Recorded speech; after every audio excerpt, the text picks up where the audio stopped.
Hi, Savannah. Hi, Ryan. What are we talking about today? Today we are talking about the 20th anniversary edition of Bratz.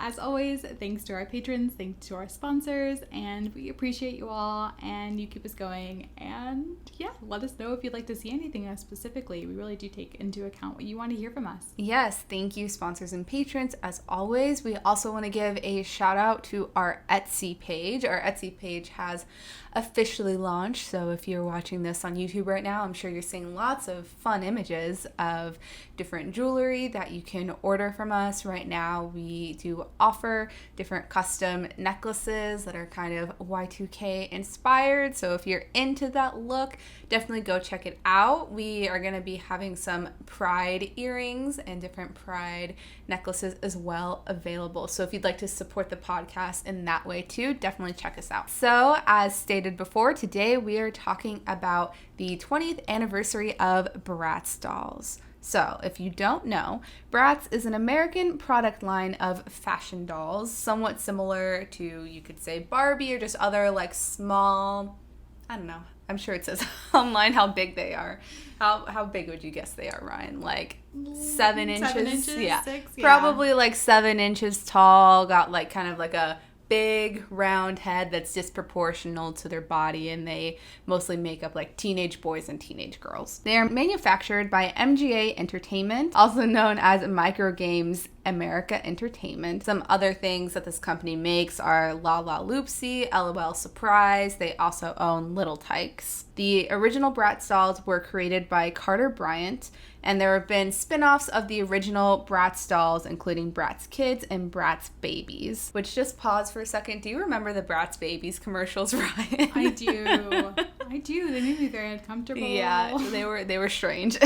They also had a web series, a movie, a TV series, music albums, and video games. In 2005, global sales of Bratz were $2 billion, and by 2006, Bratz had about 40% of the fashion doll market. So that includes everything Barbies, other dolls of the time. Though Bratz fared poorly at their May 21st, 2001 debut, mostly due to long-held monopoly of Barbie, they really sparked in popularity around Christmas of that year.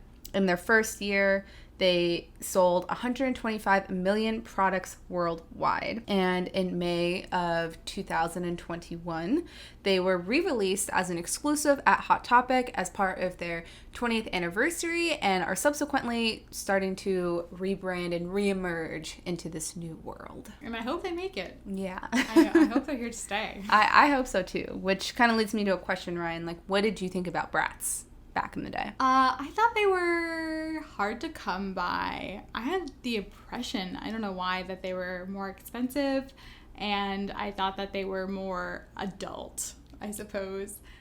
I should be playing them as a preteen versus just an 8-year-old. Mm-hmm. Yeah, I really liked them a lot. I think I did kind of have that same idea that they were more expensive, because I think I only had maybe 1 or 2 as compared to I don't know how many Barbies I had or knockoff Barbies that I had. But I really liked them. I think I really liked their makeup that they had and the clothes that they wore. And I think that the way they marketed them at the time was pretty intriguing to me back then. I agree. They definitely seem more mature, and they didn't, I don't know, I guess I would have to look at advertising now from this perspective, but it felt at the time that it didn't speak down to me, and it wasn't just all about being pink and girly and let's have fun. It was about fashion. Yeah. And boys, and yeah. I kind of want to pull up a commercial. So we just took a pause to reminisce on some Bratz commercials, just to kind of spark our memories a little bit. Yeah. Did that bring back any memories for you, Ryan, seeing these Bratz commercials? It really did. Yeah, I definitely remember watching them, when we had cable, and being very impressed and wanting to get these dolls. man, I'm really like brought back on how much I really wanted these Bratz dolls. I believe I only had one doll, and I believe I had Yasmin at a young age. And I remember another friend of mine had a Jade, and I really wanted her Jade. It could have been me, because I'm pretty sure I had a Jade. I think Jade was my favorite one. I think I might have had a Chloe also, if my memory serves me. But yeah, those commercials are definitely a blast from the past, to say the least. I think it really reminded me, like, I guess just of marketing for toys in general, which is just like a question, a side note that I have. Who are those hands? Like, are those children's hands that move the dolls around? Because sometimes they look like children's hands and sometimes they look like adult hands. And I just like, whose job is that? And how can that be my job? I hope they're children's, or they're probably just unpaid interns, I'm sure. Probably. Anyways, but yeah, no, I very much remember liking Bratz a lot, liking the outfits. I think I always was one of those kids who like kind of leaned more on liking the mature things because I found it to be like intriguing. So I think I liked that. What about like other dolls though, Ryan? Like, did you like Barbies? Did you like baby dolls? Like, how do you feel about dolls? Well, I really most of the time wasn't allowed to open my Barbies. If you don't know me, I was gifted a Barbie pretty much every single holiday, birthday, and Christmas, and I wasn't allowed to open them. And when I did open them, it was a big deal, and it kind of ruined the experience. But Polly Pockets, I feel like if I had to choose a toy when I was younger and still playing with dolls, I would probably choose Polly Pockets. Yeah, Polly Pockets were great. I was actually thinking about Polly Pockets the other day. Maybe it was when I was researching for this. I don't remember. But Polly Pockets were cool, especially because I feel like they had like cheaper ones that could be pretty like interchanged with like actual Polly Pockets. Yeah, you were able to find them at like the Dollar Tree, and you could like, they didn't look the same quite, but you can kind of fool yourself. And if you had like the real deal, I had the Polly Pocket Dream House. And so I had definitely had a lot of little stuff going around. I guess the only downside is it's a lot of really little stuff. So it's very easy to lose. And a choking hazard. But I guess other doll parts probably are also choking hazards. But yeah, I really liked dolls. I had a lot of Barbies. I got gifted many Barbies from your dad also that I was not supposed to open. Occasionally I would, but we still have many in boxes to this day. But I always really liked playing with them. I also remember they were like, not fashionista. Oh, I just thought of it. Or Flavors. Do you remember the Flavors dolls, Ryan? Yeah, I do remember the flavor and my scenes. Yeah, I feel like there were some that were kind of more like competitors with Bratz that were like a little bit more like edgy at the time. But I really liked dolls. I loved that like type of like imaginary play time, I guess, as a kid. Yeah, for sure. I'm trying. I feel like I didn't super play with dolls a lot, like a lot imaginary play. I don't have a ton of memories with that. I feel like I played more with my brothers than with you. I don't know. I remember playing dolls with you a lot. So, I don't know. Maybe I was the only one you were playing with. But I remember even just playing by myself at home with like dolls too. But I'm an only child, so maybe that speaks to something else. I'm not sure. But kind of moving along, the first thing that I think we should probably get into with Bratz is the controversies around them, which there are many, more than I knew there were, about this line of dolls. So the first one that we'll get into is maybe like the most obvious, or the one that maybe like most people are most familiar with, is just how they were perceived as being controversial based on like how they looked and how they were advertised. So like for instance, there was a parental group called Dads and Daughters, which just like ew. But they were outraged by the release of the Bratz Secret Date collection. The group complained that the dolls sent a negative message and that they were forcing girls to grow up prematurely and go on blind dates with boys that they didn't know. Oh, no. Yeah. They also had issues with the accessories that the dolls had in this line, saying it looked like they were like drinking alcohol, which the company denied and said that they were smoothies and not alcohol. They called for MGA to remove these dolls from stores, and then eventually the Secret Date collection was rebranded as the Blind Date collection because that somehow seemed better. I'm not really sure.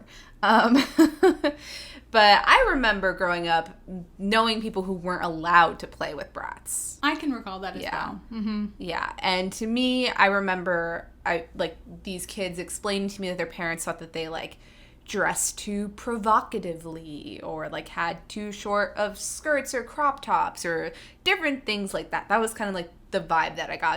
Is that like what you heard too? Yeah, I think for the most part, or that, man, I just think I knew, like, in just the canon of kid lingo, like, if you're not allowed to play with Bratz, you're most likely not allowed to watch SpongeBob either, and you probably go to church on Sundays.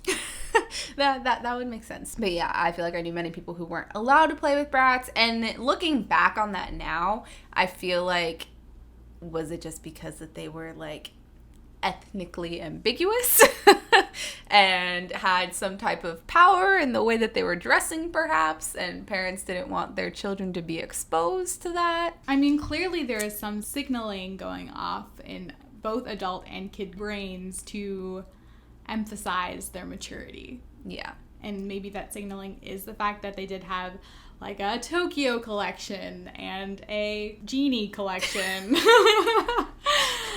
Genie, I'm using that phrase, but it's clearly inspired by like Romani, like that old slur, and other kind of more ethnically diverse collections, and maybe that does, in our little American brains, equal mature and adulterous. Yeah, well, and the dolls too, like they were not all white, presenting necessarily like most like Barbies were at the time. Like we had Yasmin and Jade, and just generally ethnically ambiguous. The company has basically just said that they are not any specific race or ethnicity. They're just ambiguous.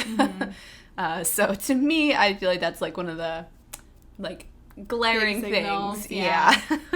That people would have probably really had the problem with, but just like didn't want to say it around others. Yeah, they also have like the large facial expression too, like the large lips, large eyes. They are more, I would say, the sexiest doll, like if we had to rank them. Yeah, no, I would agree. Like if you are a youngin, younger than Ryan and I, did not experience the Bratz doll moment in history. They were basically like what like the Kardashians and Jenners were like trying to do before they ever did that, with having that type of like ethnically ambiguous look with certain features accentuated. To me, that's like kind of always what I got from it. So, but that's the first controversy. Do you remember playing any different with Bratz dolls as you would with any other doll?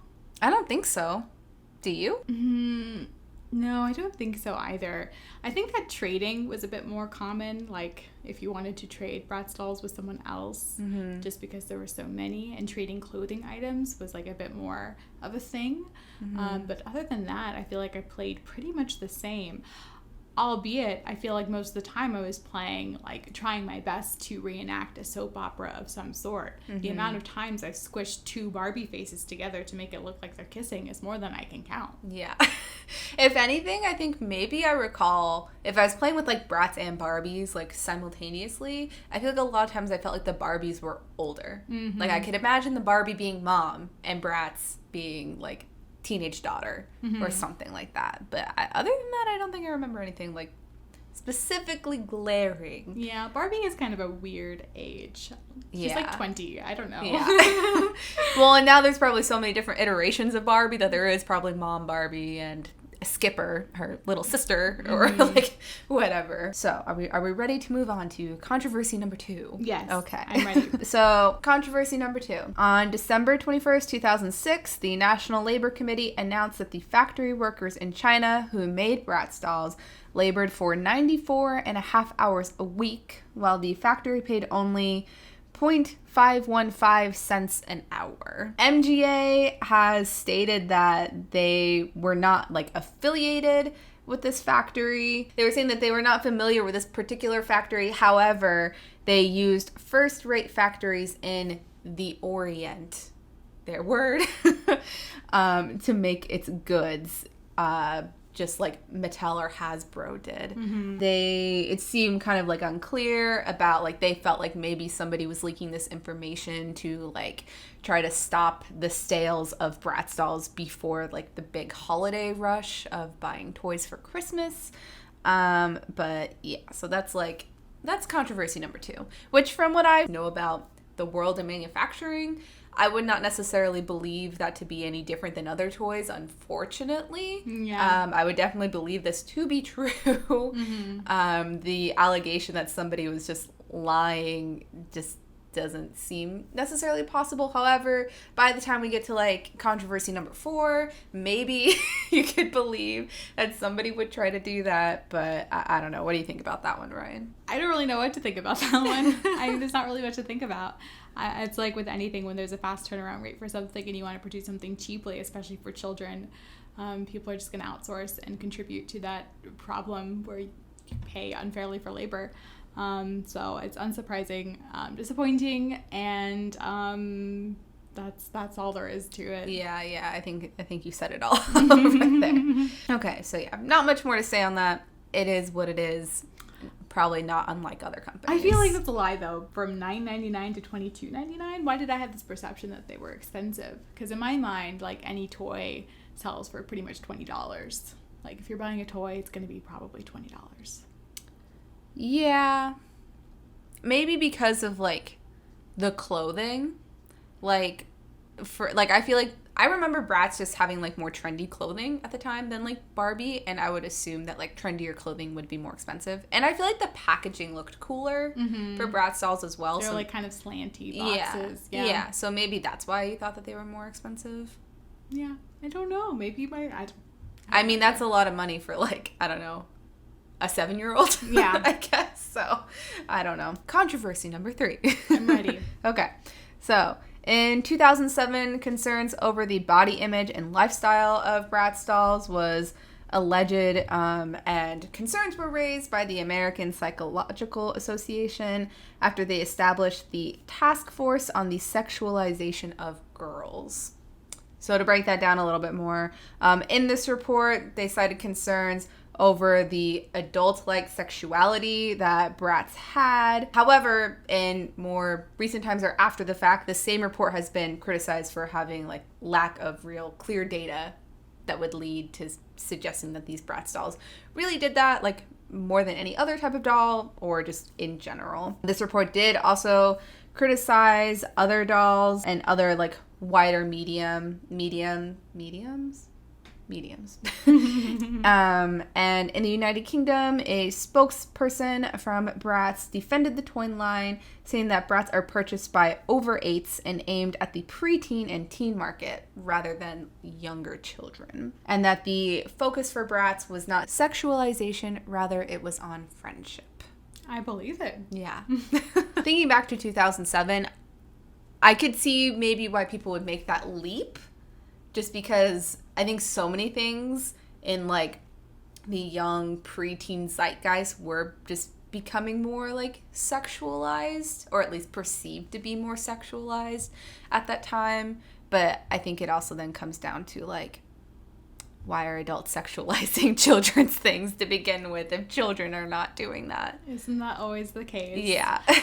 I just actually watched a Lindsay Ellis video, shout out to Lindsay, where she was talking about how like in the early 2000s, like with Disney movies, people were blaming Disney and like idolizing princesses for the wage gap, because girls are learning to be like princesses, so they're not going to want to have big girl CEO jobs. And so this is kind of like that. Like if we idolize these brats, we're gonna all become sluts, and that's the reason for it. So it's not anything else. We're not gonna dig any deeper than that. Yeah. If you want to hear more about our thoughts on princesses and big girl careers, listen to our last podcast about vintage board games. I also think it's interesting, though, that they did make the distinction that they were trying to market Bratz towards preteens and teens, which to me feels like a little bit of a leap because, like, what teens are buying dolls regardless of, like, how cute their outfits might be? Unless you're, like, a collector. Like, I probably did buy a Barbie doll as a teenager, but because I wanted to, like, collect it and keep it in the box. Yeah, like the Twilight Barbies that you can get at Big Lots. Yes. Yeah, no, I feel like I'd pretty much stopped playing with dolls by the time I had gotten into junior high. I can't remember the last time I played with dolls. Yeah, I would have to guess it was, for me, probably, like, maybe the 3rd grade? Maybe not, maybe even, like, the 2nd grade. I can't imagine, like, I feel like if I would have tried to play Bratz or dolls in general with, like, my friends in the 3rd grade, that I would have been made fun of. I feel like maybe I could have still played them, like, at home by myself, but not in, like, the company of others. Yeah, so I just don't think dolls as a concept are ever made to be targeted towards preteens. And even, like, to say that Bratz are, like, more sexualized than other dolls, albeit this report did look at other types of dolls, I mean, a lot could be said about what happens from body image from Barbie. And that probably had a much more damaging effect over the years and how long of a legacy that brand has had. So what do you feel like the key focus of Bratz is? You mean sexualization or friendship? I'm or just saying other? In general, or other. I think to me the thing that always stood out the most was their clothes. Like, their slogan is passion for fashion. And I definitely got that. And I think maybe that's part of why I liked it, because at that time I think that was when I was first starting to, like, be interested in fashion too. So to me I feel like that was always, like, the big takeaway was, like, the clothes. Yeah. Yeah, me too. And I never watched the Netflix movie, and maybe we should have to prepare for this podcast. Yeah. And I never really got into the computer games either. I'm sure a lot of you have very nostalgic feelings for the computer games, but I never played them. So I guess that it really is just the clothes, and they were just really fun and really cute and really poofy, and I liked how they had, like, little accessories, and I liked how their feet popped up. I didn't like that. Because then if you lost the shoes and they were just, like, walking around with little, like, stub things. But I think just, like, the whole aesthetic of them, like, you can see on our shirts, we are wearing the logo here. And I feel like this was, like, just such, like, the look of the time. Like, this kind of font with, like, an angel halo. Like, all of that kind of stuff was just, like, very appealing to me. So I think it was just more so, like, the look of everything that I was like, this is cool. And if anything, as a kid, I would think, like, this is, like, kind of what I want to look like as a teenager or something like that. Love fantasizing about being a teenager. Yeah. Still do it. Yeah. Next, we are on to, what is it, our 4th controversy? Controversy number 4. Yes, and this is the doozy, folks. So, we are about to get into their feud with Mattel. This has a very long history, and we will try to go into as much of it as we can, but if you want to learn more, I suggest looking into it, because there's a lot. So, in 2004, sales figures showed that Bratz dolls outsold Barbie in the United Kingdom, although Mattel maintained that in terms of the number of dolls, clothes, and accessories sold, Barbie remained the leading brand. So at this point in time, you could tell that Barbie and Mattel were starting to, like, sweat a little bit, be like, all right, someone might be coming for us right now. In April 2005, MGA Entertainment filed a lawsuit against Mattel, claiming that their My Scene line of Barbie dolls had copied the look of Bratz dolls, specifically, like, their eyes and their faces. They even added the word only to the toys line slogan, the only girls with a passion for fashion, by attempting to isolate their dolls from Mattel's, as many casual consumers supposedly, I don't know what they're basing this on, but supposedly consumers were starting to not be able to tell the difference between these My Scene Barbie dolls and Bratz dolls. Mattel sued MGA then afterwards for $500 million, alleging that the Bratz creator, Carter Bryant, had actually been working for Mattel when he first created Bratz dolls, and therefore Mattel owned all of the property, intellectual rights to Bratz because he was working there, even though he said that he was not. Which I would just like to, like, pause there for a second to look, like, just to talk about that, because that's something that I have felt frustrated by, as I've seen like kind of play out in different situations of like a company claiming to own like the rights to something just because one of their employees was working there. Or even I've seen different like universities say like, if you make this while you are going to school here, then we're going to own the rights to it. Or I had even like a teaching job where I had to sign a contract stating that if I like came up with some fancy teaching method, then the school owned it. I see. So I don't know. Whenever I hear about things like that, it kind of like rubs me the wrong way. I'm kind of curious, Ryan, what your thoughts would be on that, since I know you're kind of like know more about like maybe like things of copyright and things like that than I do.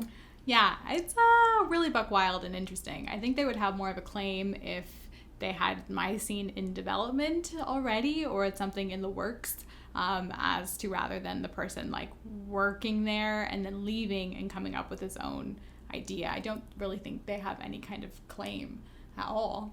Yeah. From what I could tell. Yeah. So in July 2008, a federal jury ruled that Bryant had created the Bratz dolls while he was working for Mattel, despite MGA stating that Bryant had not been employed by Mattel at the time, and Bryant's assertion that he had designed the Bratz between two separate periods of employment at Mattel, which to me, it sounds like maybe he was working at Mattel, he stopped, and then he went back, and then he left. And in that like little in-between period was when he created Bratz, which even then, if you're not technically employed, then it's like, how could they have the rights to that? Right.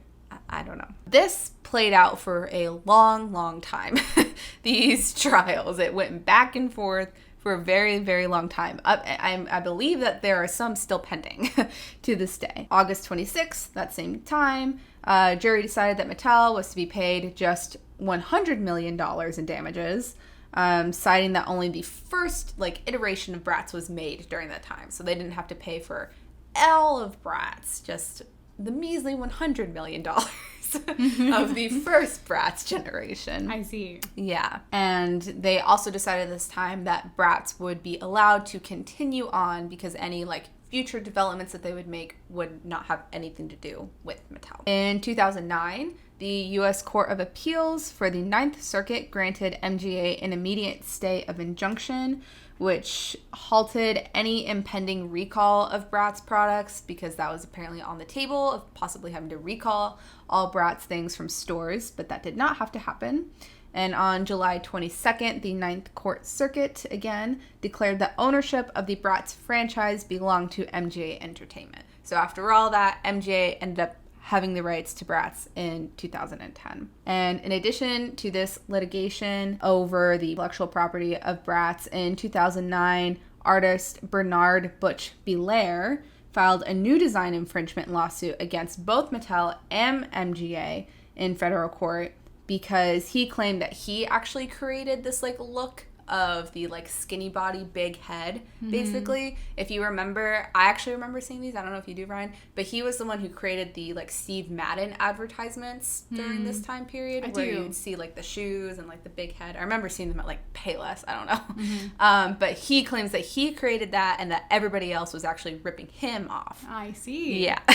Carter Bryant did state that he testified in court stating that he was inspired by these advertisements that he saw in 17 magazine. However, in 2011, MGA did win over this artist, and the judge basically said something like, you can't own every skinny body, big head design out there, which is a lot. Like, I mean, you think of like Betty Boop or like, I don't know, so many other things that look like that. Prior to this. In 2011, in another lawsuit, Mattel was ordered to pay MGA $310 million for attorney fees, stealing trade secrets, and false claims. So again, back and forth more between MGA and Mattel. Today, there is still a pending lawsuit from 2014, again, between MGA and Mattel, for the amount of $1 billion.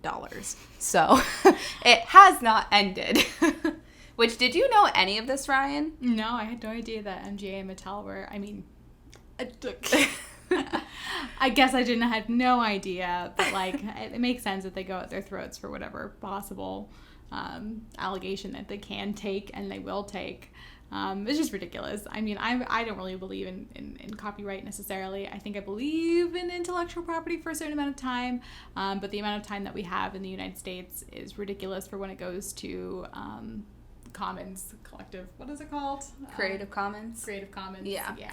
I realized as I was like looking all this up that I actually had heard about this before, and I don't exactly know why. I feel like at some point I probably read some article and was like, you don't know why Bratz downfall or something, and then I learned about all of this because really it seemed like this is the main reason why Bratz like kind of stopped production because just all of this was like very tumultuous, which led to like a deciding to kind of like shut down and try to rebrand in a few different ways that weren't really necessarily as effective. But yeah, it all just is like, seems just like this ridiculous feud that these two companies have had. But I mean, I can kind of understand with the amount of money, but the irony of this whole thing is that Barbie, owned by Mattel, was actually completely ripped off of a German doll named Lily.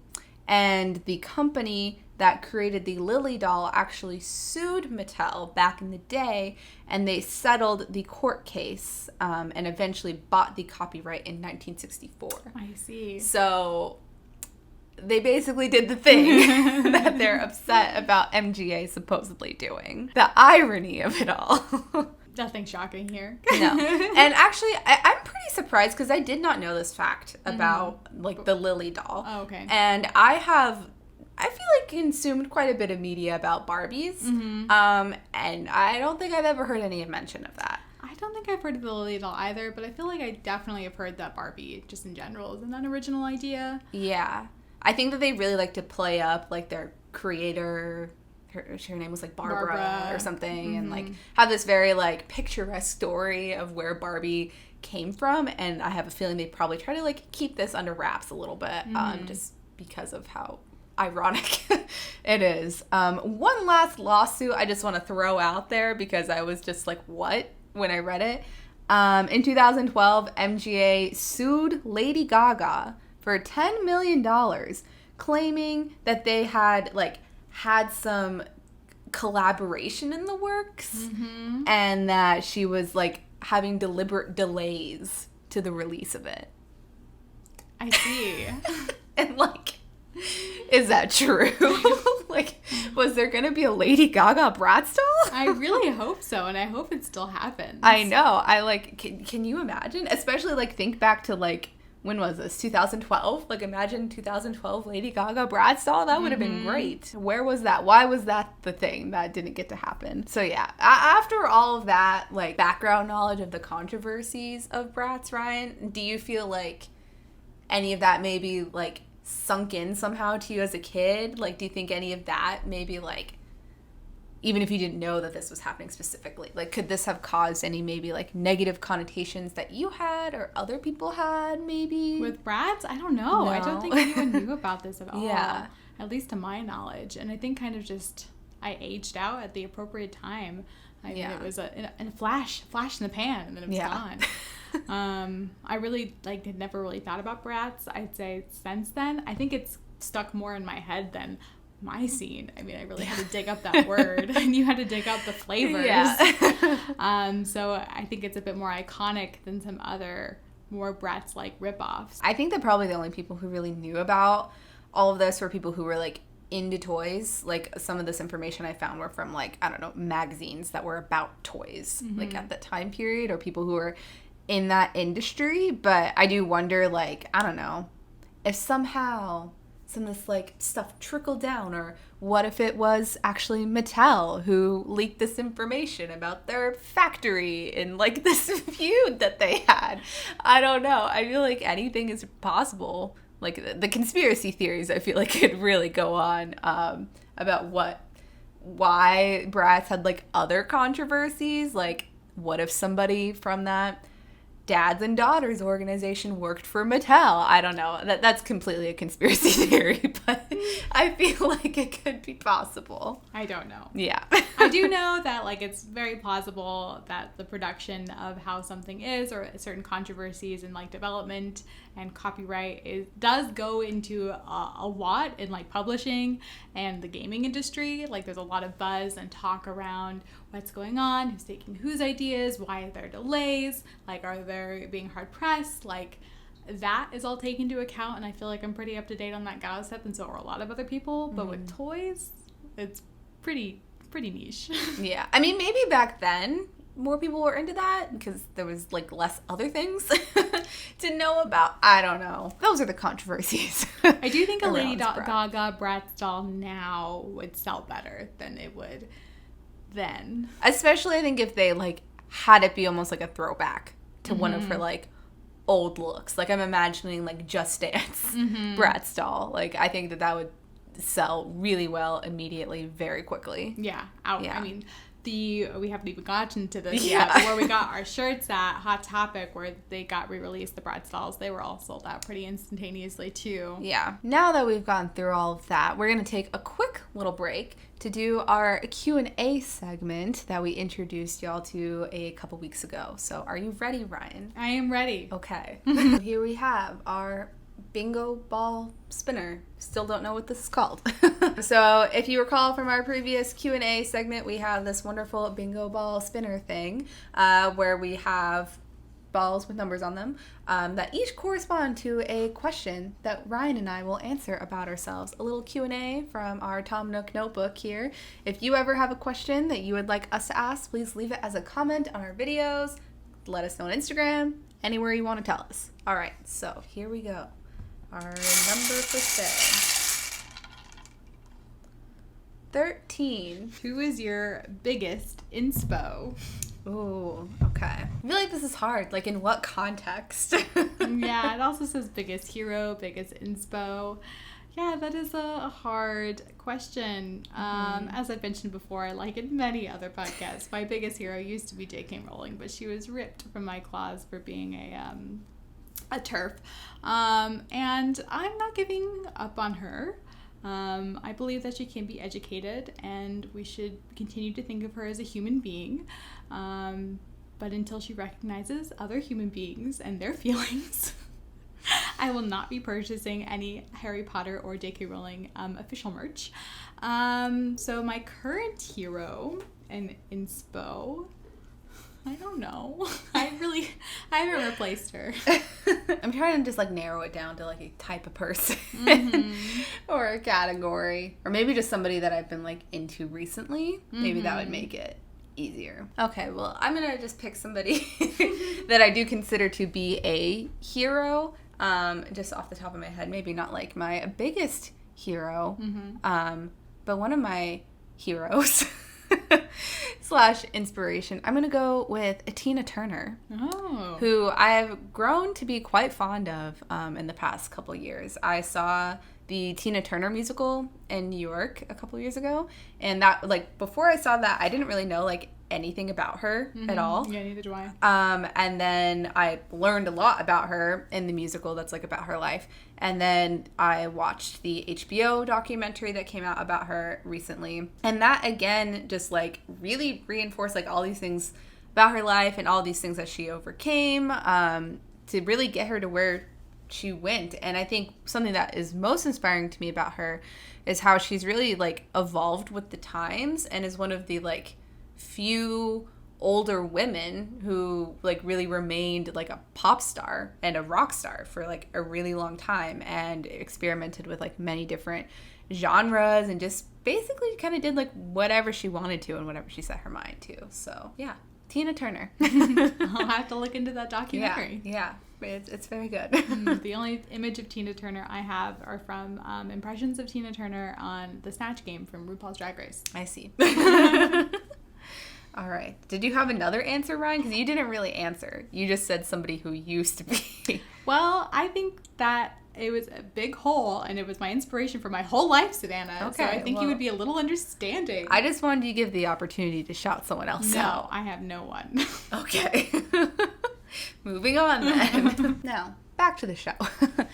So, what I want to talk about now is like this 20th anniversary re-releasing. So, for this initial 20th anniversary re-release of Bratz, they decided to kind of do a collaboration with Hot Topic, of all stores, to essentially re-release the core 4 Bratz dolls, which were Chloe, Sasha, Jade, and Yasmin. So they actually re-released like the original dolls with special 20th anniversary packaging, as well as t-shirts, jewelry, accessories, face masks, really like anything you could think of that they could brand Bratz on, they had in their stores and online. And when I first heard of this, I was like, ooh, Hot Topic. Yeah. What's that about? It makes perfect sense to me. Yeah. I mean, I guess if you think about like the trajectory of Hot Topic, like, and they're just like general, like they basically just become like a pop culture store at this point.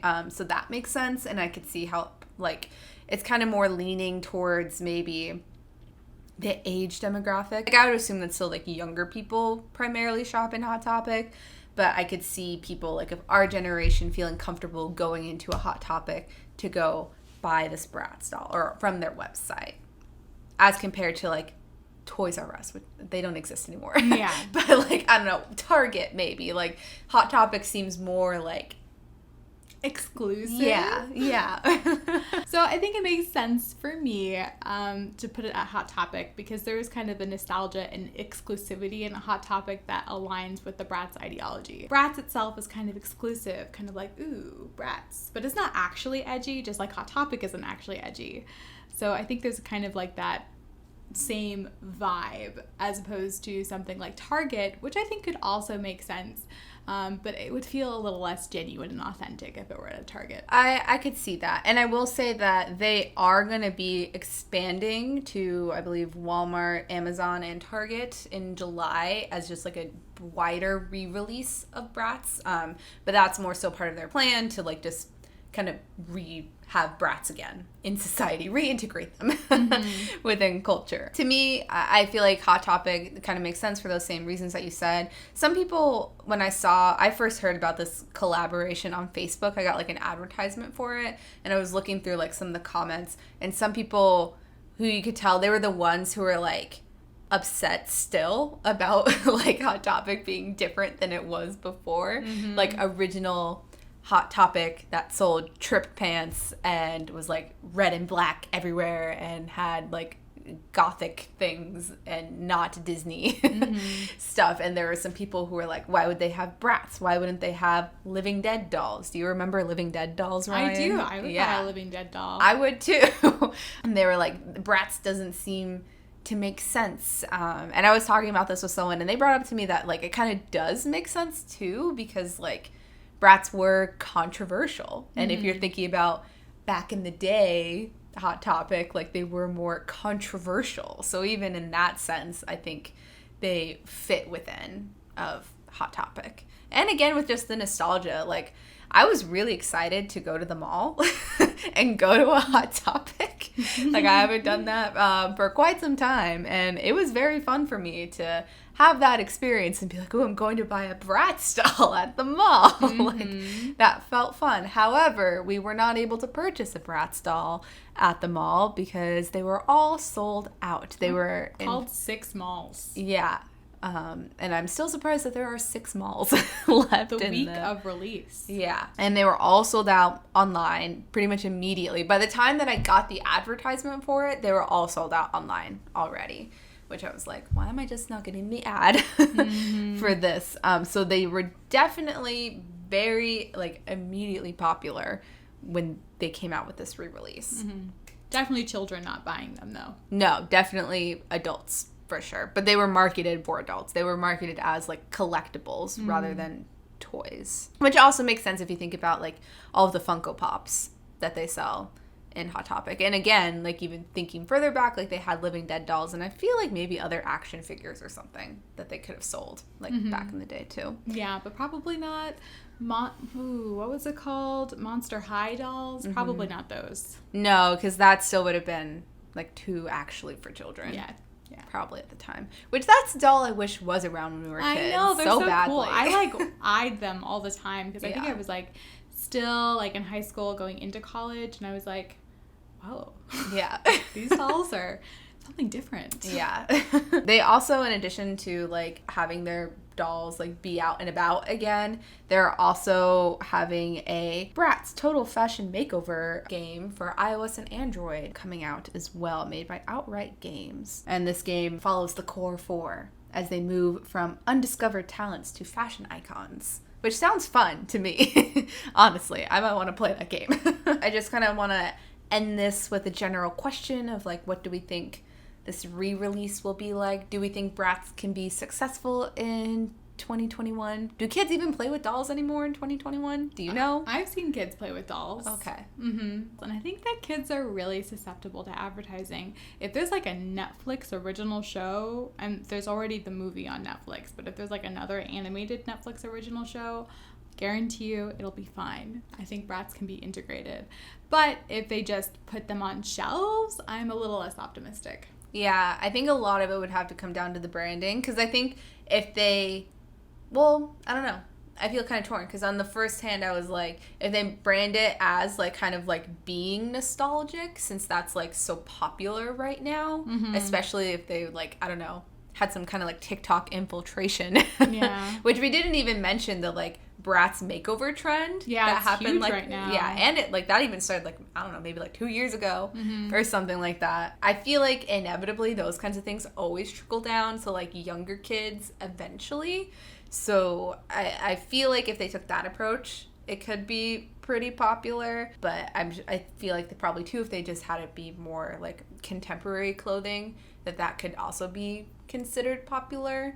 But I think again it would highly come down to how it is that they market it, which since I don't have cable anymore, I don't know how do kids get advertised. That's what I was saying, it all comes down to Netflix. Yeah, I guess, or YouTube if they're getting YouTube ads. They're getting YouTube ads, yeah. But on the kids YouTube channel, like on the kids app, there aren't ads. That's true. But I mean, like, there are kids on TikTok, and if they're seeing adults maybe making videos about Bratz, and I could see them wanting to get Bratz as well. Or just parents buying them for their kids, like, nostalgically. But I think that could only bring in so much revenue. Like, I think the kids would need to be more the driving force of wanting them. Yeah. To, like, get to where they were before, at least. I'm definitely at a point in my life where I really have to love, like, an item, a knick-knack, a useless thing that sits on my shelf before I purchase it myself.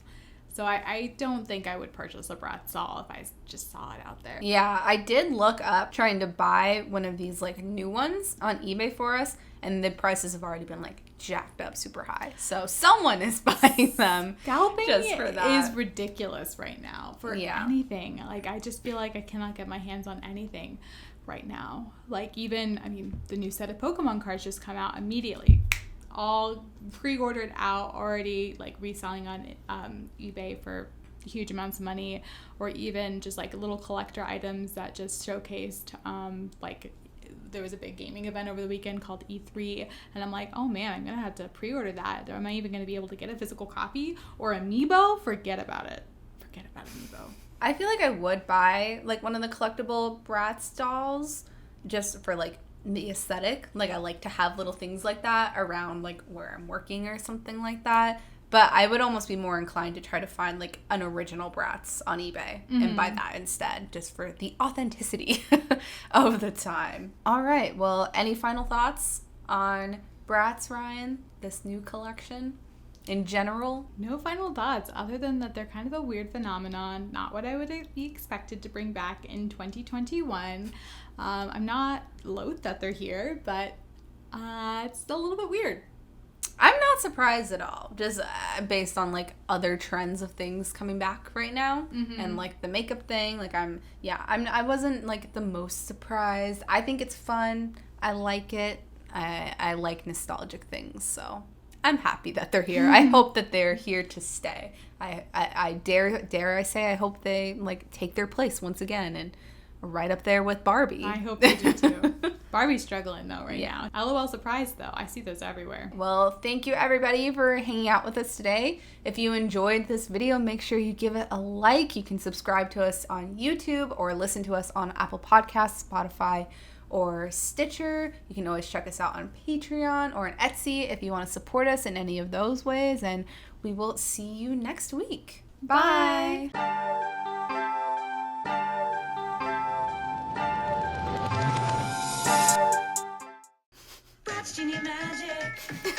I like how none of these things came up in the controversy.